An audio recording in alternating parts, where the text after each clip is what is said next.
నమస్తే, welcome to Abhinav bar. వైసీపీలో fire brand అని పేరున్న ఏకైక నాయకురాలు రోజా. ఆ పార్టీ నుంచి వరుసగా 2 సార్లు నగరి ఎమ్మెల్యేగా గెలిచి మంత్రి కూడా అయ్యారు. అయితే 2024 ఎన్నికల్లో ఓటమి నుండి ఆమె తప్పించుకోలేకపోయారు. నగరి ప్రజలకు ఆవిడ ఎప్పుడూ అందుబాటులో లేరని, జబర్దస్త్ షో చేస్తూ డ్యాన్సులు చేస్తూ ఎమ్మెల్యే పదవిని అవమానిస్తున్నారని ప్రతిపక్షాలు ఎప్పుడూ ఆరోపించాయి.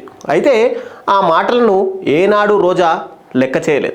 సినీ రంగానికి చెందిన తాను నటించడంలో తప్పేముంది అంటూ ఎదురుదాడి చేశారు. నాడు ఎన్టీఆర్ అంతటి నాయకుడే ముఖ్యమంత్రి అయిన తర్వాత కూడా సినిమాల్లో నటించలేదా అని తిరిగి ప్రశ్నించేవారు. ఇక రాజకీయాల్లోనూ ఆమెది తిరుగులేని బ్రాండే.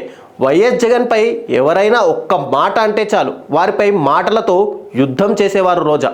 వెరైటీ కౌంటర్లతో ప్రతిపక్షాలపై విరుచుకుపడేవారు. ఇదంతా గతం.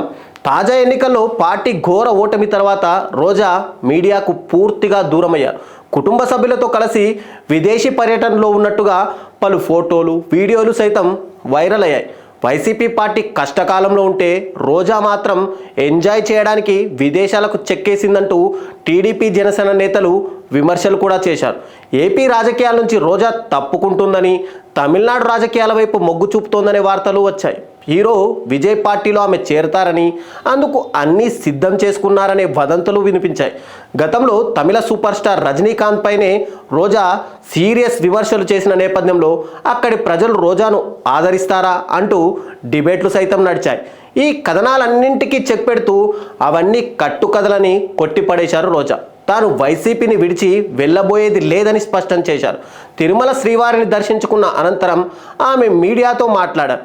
మీడియా అడిగిన ప్రశ్నలకు సమాధానం చెబుతూ పుకార్లను నమ్మొద్దని, తాను పార్టీని వీడి ఎక్కడికి వెళ్ళడం లేదని చెప్పుకొచ్చారు.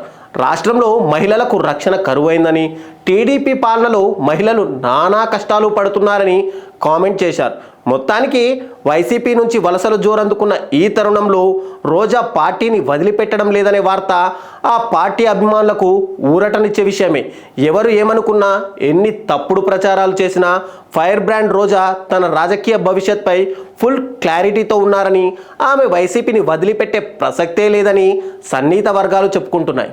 నాయకులారా, మీ పనితనం మీ అధినాయకులకు తెలియజేయాలనుకుంటున్నారు. ప్రజలారా, మీ సమస్యలను మీ నాయకులకు తెలియజేయాలనుకుంటున్నారు. ప్రజా సమస్యల పరిష్కార వేదిక మీ అభినవ్ భారత్.